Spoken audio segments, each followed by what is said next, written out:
Sorry. ठीक है, तो हम लोग ने एक्यूट कोलेसिस्टाइटिस हम लोग ने कवर कर लिया। ठीक है, अब हम लोग आते हैं क्रॉनिक कोलेसिस्टाइटिस के बारे में। ठीक है, क्रॉनिक कोलेसिस्टाइटिस क्या होता है? जब क्रॉनिक का मतलब ही से समझ में आ रहा है, अगर कोलेसिस्टाइटिस अगर बहुत क्रॉनिकली हो, बहुत दिन से अगर वहां पे इन्फ्लामेशन हो, तो उसको हम लोग बोलते हैं क्रॉनिक कोलेसिस्टाइटिस। तो यहाँ पे क्या होता है, अगर रिकरेंट अटैक हो कोलेसिस्टाइटिस का, ठीक है, रिकरेंट अटैक हो कोलेसिस्टाइटिस का, तो it will convert the gall bladder into fibrosed. तो गॉल ब्लैडर क्या होता है ना, रिकरेंट अटैक से फाइब्रोज होने लग जाता है। ठीक है, फाइब्रोज होने लग जाता है और नॉन फंक्शनिंग होने लग जाता है। ठीक है, और वहां पे क्या होता है, गॉल ब्लैडर श्रंकन भी हो जाता है, गॉल ब्लैडर छोटा हो जाता है। और वहां पे मेरे को ये श्रंकन स्मॉल गॉल ब्लैडर मिलता है, और गॉल ब्लैडर जो होता है वो कॉन्ट्रैक्टेड मिलता है। ठीक है, कि ड्यू टू रिकरेंट अटैक की वजह से क्या होता है, गॉल ब्लैडर फाइब्रोज हो जाता है, गॉल ब्लैडर श्रंकन हो जाता है। ठीक है, फाइब्रोज हो जाता है, लॉस इन फंक्शन हो जाता है, और कॉन्ट्रैक्ट देखने को मिलता है। तो क्रॉनिक দাদা कोलेसिस। প্লিজ আরেকবার একটু বলে দাও না, আমার পুরো নেট চলে গেছিল। हाँ हाँ, তো देखो हम लोग মানে ने, ক্রনিক কোলেসিস। हाँ ओके, कोई इशू नहीं है।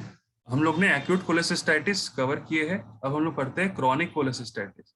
तो क्रॉनिक का मतलब क्या है, due to chronicity, due to chronic मतलब बहुत दिन से अगर वहां पे इन्फ्लामेशन हो। ठीक है, अच्छा, जो इन्फ्लामेशन होगा ना, एक बात मैं यहाँ पे बोलना भूल गया भाई, जो इन्फ्लामेशन होगा यहाँ पे, पहले पहले यहाँ पे स्टोन की वजह से इन्फ्लामेशन होगा। ठीक है, मैक्सिमम। तो स्टोन जो प्रेजेंट रहता है उसके वजह से कभी कभार क्रॉनिकली इन्फ्लामेशन गॉल ब्लैडर का देखने को मिलेगा। और जो अटैक होगा ना वो रिकरेंट होगा यहाँ पे in case of chronic cholecystitis. और वहाँ जो गॉल ब्लैडर होता है वहाँ फाइब्रोज हो जाएगा। फाइब्रोज हो जाएगा, इट विल बिकम कॉन्ट्रैक्ट और नॉन फंक्शनिंग। गॉल ब्लैडर होगा ठीक से फंक्शन नहीं करेगा, कॉन्ट्रैक्ट हो जाएगा और श्रंकन हो जाता है गॉल ब्लैडर। ठीक है, so due to either inflammation of the gallbladder wall or due to obstruction of the outlet of the GB stone, तो यहाँ पे क्या मिलेगा, due to this gall bladder जो होगा हमारा स्टंकन मिलेगा और फाइब्रोसिस देखने को मिलेगा। तो दिस इज दिस जो फ्यूचर है ये क्रॉनिक कोलेसिस्टाइटिस के अंदर मिलता है।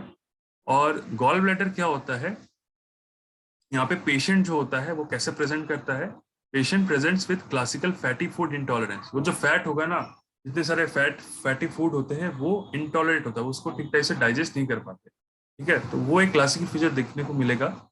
और जैसे सारा क्लिनिकल फीचर जो जैसे हम लोग ने एक्यूट में मिला था वो क्रॉनिक में भी मिल सकता है। मर्फी साइन पॉजिटिव मिलेगा, फ्लैचुलेंस डिस्पेप्सिया देखने को मिल सकता है, राइट हाइपोकॉन्ड्रियम पेन मिल सकता है, नहीं राइट अपर क्वाड्रेंट पेन देखने को मिलेगा, tenderness towards the right hypochondrium वाला पार्ट। ठीक है, तो कॉमन सफरर्स कौन होते हैं ये बहुत इंपॉर्टेंट है। हाँ, कभी कभार ये पूछ लेते हैं, तो कॉमन सफरर्स मतलब कोलेसिस्टाइटिस किन लोगों में ज्यादा कॉमन देखने को मिलता है। तो 5F से हम लोग डिनोट करते हैं। तो 5F क्या क्या है, नंबर 1 एफ से होता है वो फैट होता है, मतलब जो लोग फैटी फीमेल होते हैं। ठीक है, फैटी फीमेल जो लोग 40 मेनली हम लोग बोलते हैं, यहाँ पे 50 लिखा हुआ है, फैटी फीमेल 40, और फर्टाइल जो लोग फीमेल होते हैं, और फ्लैचुलेंस जिन लोग का होता है। ठीक है, तो ये जो 5F होता है इनमें कोलेसिस्टाइटिस देखने को ज्यादा मिलता है। तो कॉमन सफरर्स यही लोग होते हैं, fatty female 40, flatulence, fertile women. ठीक है, तो ये तो हो गया common sufferers in case of chronic cholecystitis.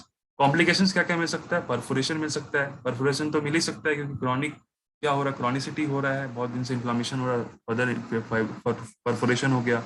Fistula वहाँ पे ट्रैक्ट कभी कभार देखने को मिल जाता है, अगर वहाँ पे क्या होता है गॉल ब्लैडर बाइल सिक्रेशन नहीं होता है, तो वहाँ पे एक ट्रैक्ट बाइल बना लेता है जिसकी वजह से सिक्रेट हो सके, तो वहाँ पे फिस्टुला ट्रैक्ट बन सकता है। सीए गॉल ब्लैडर भी हो सकता है।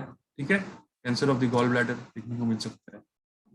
डायग्नोसिस कैसे करेंगे, हम लोग यूएसजी करेंगे। ट्रीटमेंट में हम लोग लो फैट डाइट देते हैं। ठीक है, एनाल्जेसिक्स फॉर पेन, कोलेसिस्टेक्टोमी ये इलेक्टिव सर्जरी है, ये याद रखना, कोलेसिस्टेक्टोमी करते हैं।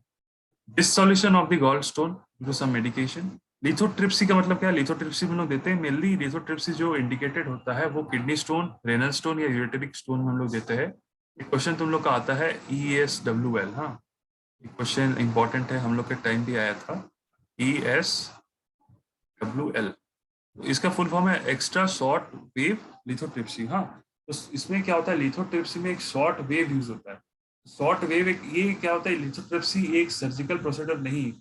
लिथोट्रिप्सी क्या होता है, ये जो shock wave kind of wave use होता है, that is known as shock wave. ये वेव की वजह से क्या होता है ना, जो स्टोन फॉर्मेशन होता है उसको ब्रेक किया जाता है। ठीक है, फिर ब्रेक करके उसमें एक इंस्ट्रूमेंट इंसर्ट करके वो जो स्टोन है उसको निकाल दिया जाता है। जब हम लोग लिथोट्रिप्सी पढ़ेंगे, जब हम लोग रेनल स्टोन पढ़ेंगे, वहाँ पे लिथोट्रिप्सी का टेक्निक हम लोग पढ़ेंगे। ठीक है, ये खत्म होता है हमारा क्रॉनिक कोलेसिस्टाइटिस। ठीक है, अब एक शॉर्ट नोट कभी कभार आ सकता है। দাদা, हाँ हाँ बोलो। হ্যালো। हाँ বলছিলাম এই 5F যেটা আছে এটা আরেকবার বলে দাও না। हाँ, देखो, जो 5F होता है, ठीक है, 5F के अंदर होता है फैट फर्टाइल फ्लैचुलेंस, फीमेल और 50। ठीक है, 50 या कहीं 40 ऐसा लिखा रहता है, तो 40 ही याद रखो। ठीक है, और 50 भी याद रख सकते हो, कोई गलत नहीं बोलेगा। तो फैट फर्टाइल फ्लैचुलेंस फीमेल 50, तो ये लोग 50 দিয়ে কি ডিনোট কি করে? 50 मीन्स होता है यहाँ पे ईयर, माने 50 ईयर एज। अगर कोई फीमेल हो 50 ईयर एज की, ठीक है, और वो फीमेल हो और वो फर्टाइल फर्टाइल पीरियड में हो, like she can able to conceive, अगर और वो फैटी हो, ठीक है, वो जो फीमेल है वो फैटी हो और उसमें फ्लैचुलेंस हो, लाइक शी फ्लैचुलेंस का मतलब लाइक वो गैस अगर उसमें हो, लाइक गैस का, लाइक स्टोमक गैस फॉर्मेशन अगर उनमें ज्यादा हो।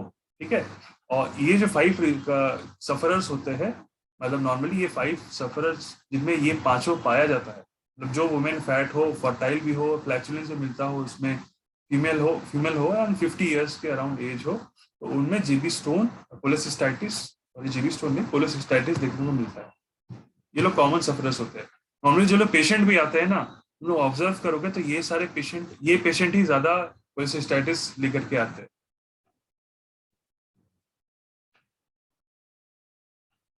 क्लियर है? হ্যাঁ দাদা। हाँ, ट्रीटमेंट हम लोग कैसे करेंगे, सिंस यहाँ पे फैट का इमल्सिफिकेशन नहीं हो रहा है, that is why we prefer low fat diet. हाँ, क्योंकि बाइल क्या हो रहा है ना, कन्वर्ट नहीं कर पा रहा है fat into fatty acids, convert नहीं कर पा रहा है, और वहाँ पे क्या हो रहा है, फैट डाइट इसे हम लोग नहीं देंगे, एनाल्जेसिक्स देंगे, कोलेसिस्टेक्टोमी देते हैं, लिथोट्रिप्सी दे सकते हैं, बट मेन कोलेसिस्टेक्टोमी हम लोग सर्जरी करते हैं। कभी कभार एग्जाम में कोलेसिस्टेक्टोमी का एक 5 मार्क्स का शॉर्ट नोट आ जाता है कि ये ऑपरेशन जो हम लोग करते हैं इसका एक शॉर्ट नोट लिखो, इसका प्रोसीडर कैसे फॉलो करते हैं। एक शॉर्ट ऐसा लिखा मैंने, तो डेफिनेशन क्या होता है, surgical removal of the gall bladder is known as cholecystectomy. हम लोग गॉल ब्लैडर को ही रिमूव कर रहे हैं, उसको हम लोग कोलेसिस्टेक्टोमी ऑपरेशन बोलते हैं। टाइप्स होता है, ये कैन बी ओपन और लैप्रोस्कोपिक भी हम लोग कर सकते हैं। ओपन मतलब क्या है, एब्डोमेन को हम लोग ओपन करके सर्जरी कर रहे हैं, मतलब कोलेसिस्टेक्टोमी मतलब कि हम लोग गॉल ब्लैडर को रिमूव कर रहे हैं, और लैप्रोस्कोपिक हम लोग क्या कर रहे हैं, एक ओपनिंग हम लोग क्रिएट कर रहे हैं। हाँ, एब्डोमेन में 2-3 लाइक ओपनिंग हम लोग क्रिएट कर रहे हैं, जिसके अंदर से एक हमारा जो ओपनिंग हो उसके अंदर हम लोग क्या होगा, कैमरा फिट करते हैं, उसके अंदर लाइट रहता है। हाँ, एक एक ओपनिंग से हम लोग इंस्ट्रूमेंट करेंगे, एक ओपनिंग से हम लोग कोई नाइफ या कोई भी, 2 ओपनिंग से हम लोग इंस्ट्रूमेंट यूज करते हैं, और एक ओपनिंग से हमारा जो कैमरा रहता है और लाइट रहता है उसको फिट करते हैं। नॉर्मली देखो यहाँ पे एक पोर्ट है, पोर्ट हम लोग क्रिएट करते हैं, यहाँ पे एक पोर्ट क्रिएट करते हैं और यहाँ पे एक पोर्ट क्रिएट करते हैं। यहाँ से कैमरा फिट करते हैं और यहाँ पे कैमरा फिट करने के बाद हम लोग यहाँ पे देखते हैं कैमरा से, ठीक है, और वहाँ पे क्या रहता है, मॉनिटर रहता है। सर्जिकल जो ओटी होता है वहाँ पे एक मॉनिटर रहता है, और ये जो कैमरा रहता है, कैमरा अगर जहां जहां जाएगा ये कैमरा, वहां का स्ट्रक्चर हम लोग ये मॉनिटर में देख सकते हैं। तो यहाँ पे क्या प्री ऑपरेटिव हम लोग पहले क्या करेंगे, बिफोर सर्जरी हम लोग पहले हिस्ट्री टेकिंग अच्छे से करेंगे, इन्वेस्टिगेशंस जैसे कि जो सारे फर्दर इन्वेस्टिगेशन करते हैं बिफोर सर्जरी के अंदर हम लोग वो करेंगे, एनेस्थीसिया देते हैं, एनपीएम रखते हैं, पेशेंट नील पर माउथ रखते हैं, फोलिस कैथेटराइजेशन एंड इनेमा दे करके रखते हैं, एनेस्थीसिया देते हैं, और ड्रैपिंग और पेंटिंग वो वाला पार्ट को करते हैं जहाँ पे हम लोग सर्जरी करेंगे, आइसोलेशन करते हैं वो पार्ट का। ऑपरेटिव में बातें, वहाँ पे क्या करेंगे, स्मॉल इंसिजन देंगे इन द एब्डोमेन रीजन में, यहाँ पे एक स्मॉल इंसिजन दिया, फिर यहाँ पे हमने एक पोर्ट इंसर्ट किया, पोर्ट मीन्स लाइक वो जो कैमरा होता है जिसके अंदर एक लाइट प्रेजेंट रहता है वो हम लोग इंसर्ट करेंगे। उसके अंदर एक small cylindrical tube is inserted, so instrument can be inserted. वहाँ पे क्या होता है, जब हम लोग यहाँ पे इंस्ट्रूमेंट इंसर्ट करेंगे ना, मतलब पोर्ट जब इंस्ट्रूमेंट यहाँ पे इंसर्ट करेंगे तो वहाँ पे हम लोग क्या करते हैं, कार्बन डाइऑक्साइड गैस हम लोग इन्फ्लेट कराते हैं, क्योंकि यहाँ पे क्या होगा, अगर हम लोग कार्बन डाइऑक्साइड गैस अगर इसके अंदर हम लोग पोर्ट के रूट से अगर इन्फ्लेट करा दे, तो हमारा जो एब्डोमेन है ना वो पैक्ड हो जाएगा, और इजिली जो सारे स्ट्रक्चर है ना हम लोग इजिली विजिबल कर पाएंगे। तो यहाँ पे जो भी सारा हम लोग लैप्रोस्कोपी करते हैं उसके अंदर हम लोग एक कार्बन डाइऑक्साइड गैस का इन्फ्लेट करते हैं, जिसकी वजह से क्या होगा, एब्डोमेन थोड़ा लाइक पैक्ड हो जाए, जिसकी वजह से सारा स्ट्रक्चर इजिली विजिबल हो जाए। फिर उसके अंदर लैप्रोस्कोपिक इंस्ट्रूमेंट को पास कराते हैं वो पोर्ट के अंदर से, इल्यूमिनेट करते हैं, उसके अंदर एक लाइट रहता है एब्डोमिनल कैविटी, लाइट के रूट से हम लोग एब्डोमिनल कैविटी को देखते हैं। इमेज जो होता है वो मैग्नीफाई होता है मेन स्क्रीन में, जो मॉनिटर वहाँ पे रहता है वहाँ पे इमेज वो दिखता है। फिर वहाँ पे हम वी विल आइडेंटिफाई कौन सा सिस्टिक डक्ट है, आर्टरी है, गॉल ब्लैडर है, उसको आइडेंटिफाई करते हैं। फिर गॉल ब्लैडर को हम लोग क्या करते हैं, ये जो गॉल ब्लैडर है यहाँ पे हम लोग क्या करते हैं, इसको एक टाई कर देते हैं। ठीक है, गॉल ब्लैडर को हम लोग कट कर देंगे। टाई करने के बाद हम लोग यहाँ पे इसको कट कर देते हैं। कट करने के बाद हम लोग वो जगह को कॉटराइज कर देते हैं क्योंकि फर्दर ब्लीडिंग ना हो। फिर हम लोग क्या करते हैं, जो सारे लेयर्स है उसको हम लोग इंसाइज कर देंगे। ठीक है, तो यहाँ पे मैं लाइक सारा लेयर्स के बारे में डिस्क्राइब नहीं किया क्योंकि ये बहुत बड़ा हो जाएगा। लाइक 5 मास्टर शॉर्ट नोट्स के लिए ये थोड़ा ब्रीफली यहाँ पे एक्सप्लेन किया हुआ है। तो ये सारे स्टेप्स ही ऐसे करके लिखना इफ आता है कोलेसिस्टेक्टोमी का ऑपरेशन। तो कॉटराइजेशन करने के बाद हम लोग क्लोज इंसिजन देंगे। इंसिजन देने के बाद ऑल द लेयर्स को हम लोग सूचर कर देते हैं। ये तो हमारा क्या लैप्रोस्कोपिक मेथड, लाइक ये वाला लैप्रोस्कोपिक मेथड कैसे ऑपरेशन करते हैं। ओपन मेथड से हम लोग कैसे करेंगे, ये जो हमारा रिब केज है ना, रिब केज के जस्ट ऊपर में ही हम लोग यहाँ पे एक इंसिजन देंगे। इंसिजन देने के बाद हम लोग यहाँ पे क्या करते हैं, गॉल ब्लैडर के एरिया में हम लोग क्लैम्प देते हैं ताकि यहाँ से जो ब्लीड हो, आर्टरी से ब्लीड ना हो, गॉल ब्लैडर से कोई लाइक सिक्रेशन ना हो। इसमें क्लैम्प हमने कर दिया। क्लैम्प करने के बाद हम लोग क्या करते हैं, इसको कट कर देते हैं, इंसाइज कर देते हैं गॉल ब्लैडर। ये हो गया ओपन मेथड। हमारे लैप्रोस्कोपिक मेथड अभी के टाइम में फॉलो किया जाता है। पोस्ट ऑपरेटिव ये लास्ट है। पोस्ट ऑपरेटिव हम लोग क्या करते हैं, एनपीओ में रखते हैं till bowel sound is not heard. जब बॉवेल साउंड जब हर्ड होगा तभी हम लोग को लाइक कुछ भी हम लोग लाइक माउथ से खाने के लिए देंगे। Antibiotics to prevent any infections, analgesics to prevent any pain. Fluid maintenance देखना है, टीपीआर और BP. TPR means temperature, pulse and respiratory rate, and BP we have to monitor after operation. Urinary output हम लोग को check करते रहना है and after 7 to 10 days we have to remove the stitches. ये हो गया कोलेसिस्टेक्टोमी का ऑपरेशन। आई होप ये वाला सबको क्लियर है।